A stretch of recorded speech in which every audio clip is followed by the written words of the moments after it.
ഒമാനിൽ വാടക തർക്കങ്ങൾ പരിഹരിക്കാൻ ഇലക്ട്രോണിക് സംവിധാനം വരുന്നു. വീട്ടുടമസ്ഥർക്കും വാടകക്കാർക്കും ഇനി ഓൺലൈനായി കേസുകൾ ഫയൽ ചെയ്യാം. വാടക കാര്യങ്ങളുമായി ബന്ധപ്പെട്ട നടപടിക്രമങ്ങൾ ഡിജിറ്റലൈസ് ചെയ്യുക എന്ന ലക്ഷ്യത്തോടെയാണ് ഈ നീക്കമെന്നാണ് മന്ത്രാലയം അറിയിച്ചിരിക്കുന്നത്. വാടക തർക്കങ്ങളുടെ പരിഹാരത്തിനായി ഇലക്ട്രോണിക് സംവിധാനം ഒരുക്കുന്നു എന്ന തീരുമാനം ഒമാൻ ആഭ്യന്തരമന്ത്രിയാണ് പുറപ്പെടുവിച്ചത്. വാടക കാര്യങ്ങളുമായി ബന്ധപ്പെട്ട ജുഡീഷ്യൽ ഭരണ നടപടിക്രമങ്ങൾ ഡിജിറ്റൈസ് ചെയ്യുക എന്ന ലക്ഷ്യത്തോടെയാണ് ഈ നീക്കമെന്നും മന്ത്രാലയം അറിയിക്കുന്നുണ്ട്. റെസിഡൻഷ്യൽ വാണിജ്യ ഉടമകളും വാടകക്കാരും തമ്മിലുള്ള തർക്കങ്ങൾ ഇലക്ട്രോണിക് പ്ലാറ്റ്ഫോം വഴി പരിഹരിക്കുന്നതിനുള്ള സംവിധാനങ്ങളാണ് സജ്ജമാക്കുന്നത്. അപേക്ഷകൾ, കേസ് മാനേജ്മെൻറ്റ്, ഡോക്യുമെൻറ്റേഷൻ എന്നിവ ഓൺലൈനായി കൈകാര്യം ചെയ്യും.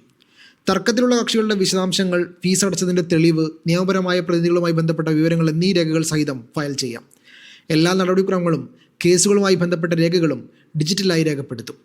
അംഗീകൃത വ്യക്തികൾക്ക് മാത്രമായി പ്രവേശനം പരിമിതപ്പെടുത്തുകയും കമ്മിറ്റി ചെയർമാൻ്റെ അംഗീകാരത്തിന് വിധേയമാക്കുകയും ചെയ്യും. ഒപ്പുകളുടെ ആവശ്യമില്ലാത്ത നടപടിക്രമങ്ങൾ ഇലക്ട്രോണിക്കായി രേഖപ്പെടുത്തും.